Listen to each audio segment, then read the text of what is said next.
Imagine a building so old, it was standing before the Aztecs built their empire, before the first stones of Notre Dame were laid. This isn't a ruin in a distant land. It's right here in the United States, and people still call it home. Welcome to Taos Pueblo. Nestled in a valley of the Sangre de Cristo Mountains in northern New Mexico, Taos Pueblo is a breathtaking testament to human resilience and tradition.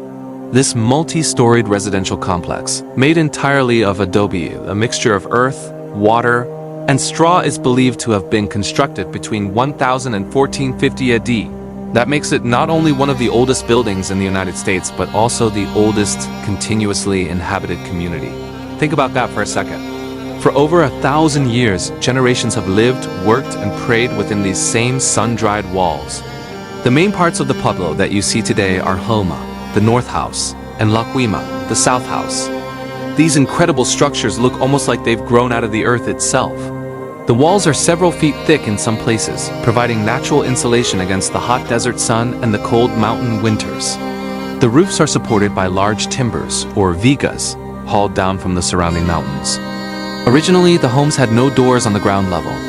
Instead, people entered through square holes in the roof using ladders, which could be pulled up for defense.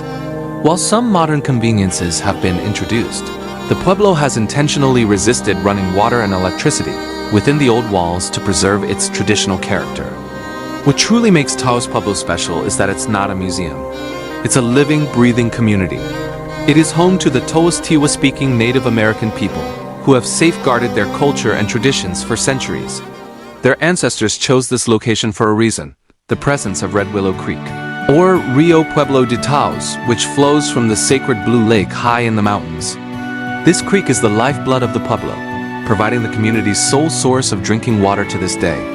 In 1992, the incredible historical and cultural significance of Taos Pueblo was recognized on a global scale when it was designated a UNESCO World Heritage Site. It stands alongside landmarks like the Pyramids of Giza and the Great Wall of China. This honor acknowledges the pueblo as a masterpiece of human creative genius and a powerful example of a traditional human settlement that is representative of a culture. Visiting the pueblo is an unforgettable experience. It has a chance to step back in time and witness a way of life that has endured for a millennia. You can walk through the plazas, admire the architecture, and browse the beautiful, handcrafted art made by the residents, like mica-flecked pottery and silver jewelry. The people of Taos Pueblo generously open their home to visitors, but it's essential to remember that you are a guest in their community. Respect for their privacy, culture, and rules is paramount. Photography can be restricted, and some areas are off-limits to the public, as they are reserved for residents and ceremonial purposes. The story of Taos Pueblo is a powerful reminder of the deep and ancient roots of human history on this continent. It's a story of survival, of a deep connection to the land, and of a culture that has weathered the winds of change while holding fast to its core traditions. It challenges our modern perspective on what a home can be, showing us that some structures are more than just buildings, they are living legacies. So the next time you think about American history, remember that its story didn't start in 1776. Not in a fantasy novel, but right here on Earth. Today, we're journeying to a place of incredible history and breathtaking beauty, Acoma Pueblo, the legendary Sky City of New Mexico. Imagine this. You're traveling through the vast, sun-drenched landscape of the American Southwest. Suddenly, a massive sandstone bluff rises from the desert floor. A colossal natural fortress reaching 370 feet into the brilliant blue sky. And perched atop this giant mesa is a village that has defied time itself. This is Acoma Pueblo. Founded way back around 1150 AD, Acoma is one of the oldest continuously inhabited communities in all of North America. That means for nearly 1,000 years, generations of Acoma people have called this magnificent mesa home. Think about that for a moment. While castles were being built in medieval Europe, a vibrant community was already thriving here, living in harmony with the land and the sky. Getting up to the pueblo is an experience in itself. Historically, the only way up was through a hand-carved staircase cut into the sheer sandstone cliff face. Can you imagine carrying everything you needed, water, food, building materials, up that steep, narrow path? It speaks volumes about the resilience and ingenuity of the Acoma people. It wasn't just a home. It was a fortress, naturally protected by the imposing cliffs on all sides. Once you arrive at the top, it feels like stepping into another world. The architecture is stunning. You'll see multi-story adobe buildings constructed from the earth itself, with a design that has been perfected over centuries. These homes are built close together, forming a tight-knit community. There are no paved streets, just the natural sandstone of the mesa under your feet.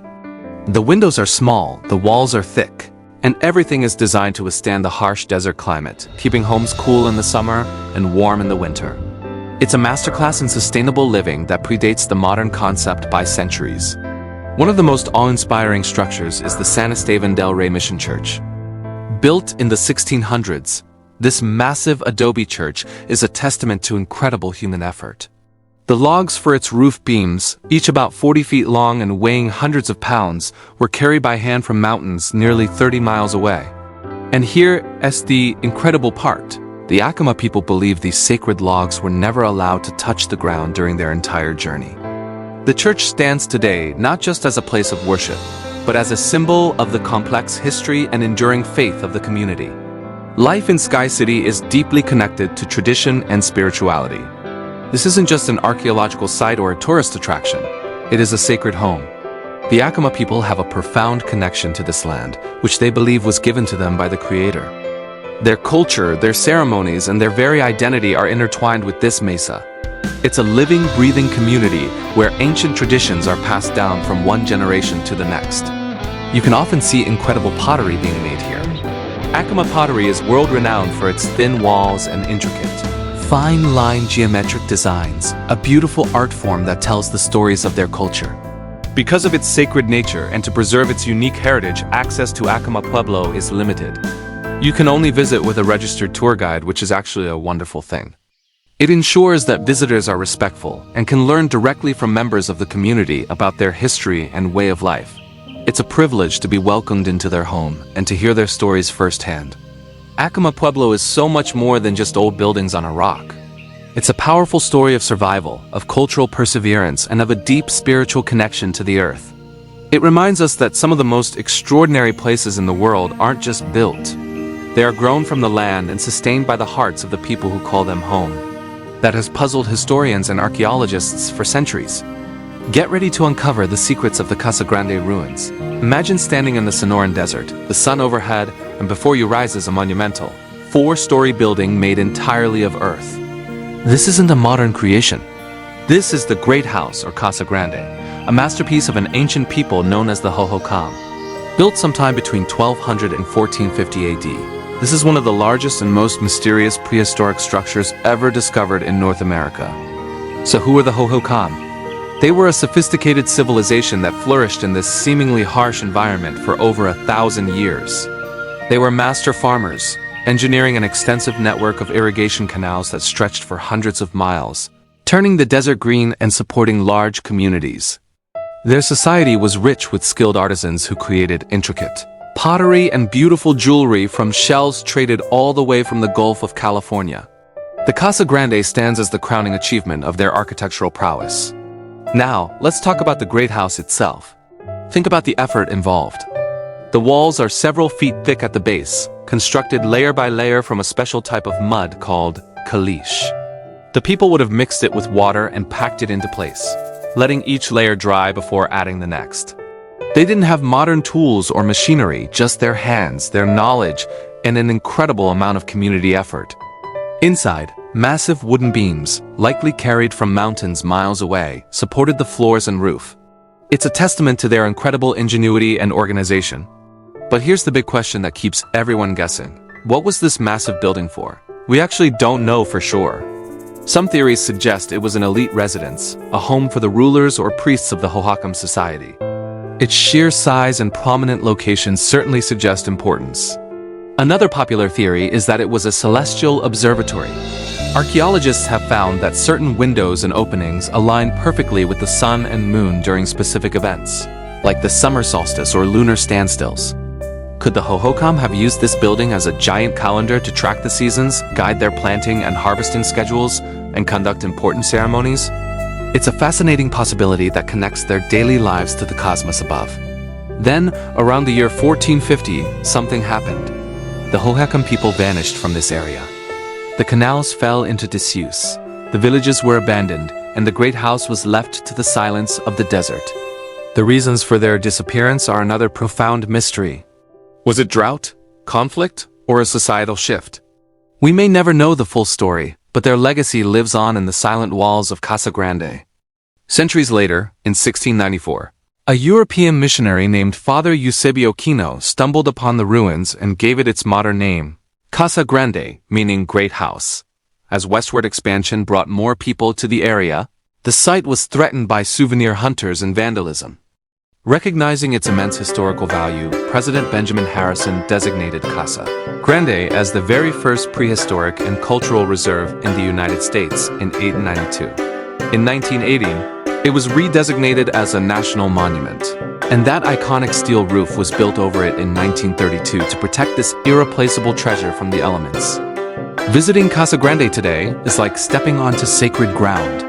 You can feel the weight of history, the whispers of a lost civilization, and the enduring mystery that surrounds this incredible place. It is a powerful reminder of the complex societies that thrived in North America long before Columbus arrived, to explore a true survivor of American history. Forget what you think you know about old houses. This one rewrites the book. We're heading to Dedham, Massachusetts to uncover the secrets of the Fairbanks House, the oldest timber frame house in all of North America. Imagine this. The year is 1637. The Massachusetts Bay Colony is just a few years old. Shakespeare's plays are still contemporary theater, and the Pilgrim's arrival at Plymouth Rock was just 17 years prior. It's in this world, a world of dense forests and newfound settlements, that a man named Jonathan Fairbanks, along with his wife Grace and their 6 children, built a home. But this wasn't just any home. It was a statement of permanence, a structure built to last for generations. And last it did. As we look at this incredible building, you can immediately see it's different from anything built today. This is classic English colonial architecture, transported across the Atlantic. Notice the steep pitched roof, designed to shed the heavy New England snow. Look at the massive central chimney, which was the heart of the home, providing heat for warmth and cooking. The walls are made of timber framing, a method where massive wooden posts and beams are joined together with intricate, hand-carved joints like a complex wooden puzzle. These were then filled with a mixture of clay and straw called wattle and daub. In an age before power tools, every single piece of this house was shaped by hand using axes, adzes, and saws. You can almost feel the sweat and determination that went into raising these walls. The original house was just a few rooms, centered around that great hearth. But what makes the Fairbanks house so fascinating is that it grew with the family. As generations came and went, they added on to the structure. You can literally see the house evolving through time. A wing was added here, a lean-to there. Each addition tells a story of a growing family, of changing needs and new chapters in their lives. It's not a static snapshot of 1637. It's a living document of American family life spanning centuries. And what a family it was. Perhaps the most mind-boggling fact about the Fairbanks house is that it remained in the possession of the very same family for 8 generations. From Jonathan and Grace in the 17th century all the way to Rebecca Fairbanks, who was the last family member to live here, moving out in 1904. Think about that. For over 260 years, this house was filled with the sounds of a single lineage: births, weddings, holidays, and farewells. The floors you see were worn down by the footsteps of fathers, mothers, and children, all sharing the same last name. It's an unbroken chain of family history that is simply unparalleled in the United States. In the early 20th century, the family realized they had something truly special. Instead of selling the property, they made a visionary decision. In 1904, they formed the Fairbanks Family in America Association and turned the house into a public museum, preserving it for all of us to experience. This act ensured that the legacy of their ancestors and this incredible piece of American heritage would not be lost to time or development. Today, when you walk through its doors, you are stepping directly into the 17th century. The museum has done an incredible job of preserving the home's character. You can see the original hand-hewn beams overhead, feel the unevenness of the wide plank floors under your feet, and peek into the small leaded glass windows that let in the daylight. The rooms are filled with artifacts, many of which belong to the Fairbanks family themselves, painting a vivid picture of daily life over the centuries. It's not just a house. It's a time capsule. You can stand in a room and know that you are sharing the same space where a family weathered harsh winters, celebrated bountiful harvests, and dreamed of the future, a future that we are now living in. The Fairbanks house isn't just the oldest wooden house. It's a powerful symbol of endurance, family, and the very roots of American history. It stands as a testament to the skill of its builders and the love of the family that called it home for so long. It's a physical link to a past that can often feel distant and abstract, reminding us that history was lived by real people, in real homes, just like this one.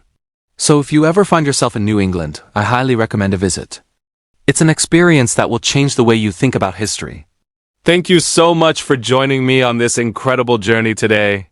If you enjoyed this trip back in time, please give this video a thumbs up, and don't forget to subscribe and hit that notification bell so you won't miss our next adventure. Until next time, stay curious.